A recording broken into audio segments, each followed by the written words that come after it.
गेल्या अनेक दिवसांपासून आपण बघत असाल, या प्रगतीशील महाराष्ट्रात आणि सुशिक्षित सुसंस्कृत डोंबिवलीमध्ये स्थानिक आमदार तथा महाराष्ट्राचे प्रदेश अध्यक्ष रवींद्र चव्हाण साहेब एवढे मोठ्या हुद्द्यावर असलेले भाजपाचे माननीय प्रदेश अध्यक्ष रवींद्र चव्हाण साहेब शिवसेना पक्षाच्या विविध कार्यकर्त्यांच्या घरी जात आहेत.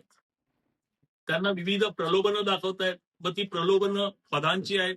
तुम्हाला एमएनसी देऊ, तुम्हाला महापौर करू, तुम्हाला कुठल्या तरी महामंडळावर घेऊ, तुम्हाला पक्ष म्हणून पक्षात आलात की तुमचा निवडणुकीचा खर्च करू आणि तुम्हाला एक विशिष्ट पॅकेज सुद्धा देऊ पैशांचं. आज हे आरोप एकटा राजेश कदम करत नाही, हा मालवणमध्ये सुद्धा होतोय त्यांच्यावर.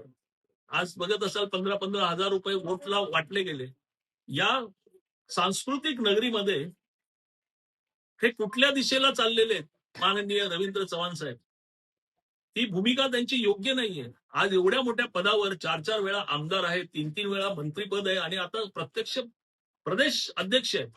त्यांना स्वतःचा गड, स्वतःचं शहर, स्वतःचा मतदारसंघ जर बांधता आला नाही तर भाजपाने त्यांना कुठल्या बेसवर प्रदेशाध्यक्षपद दिलं? आज गेले 7 आठवडे बघतोय आम्ही, कुठल्या तरी एखाद्या कार्यकर्त्याला पकडायचा आणि प्रवेश द्यायचा.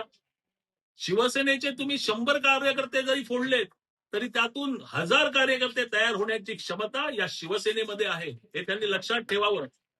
एवढंच आम्ही सांगतो. आणि सन्माननीय रवींद्र चव्हाण साहेब, ही युती हिंदू हृदय सम्राट सरसेनापती बाळासाहेब ठाकरे आणि आदरणीय अटल बिहारी वाजपेयी, आदरणीय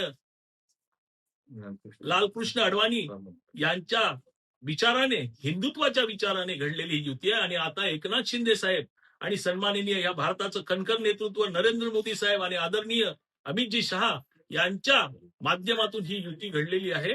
एवढं लक्षात ठेवा आणि ही युती अभेद्य राहण्यासाठी काम करा.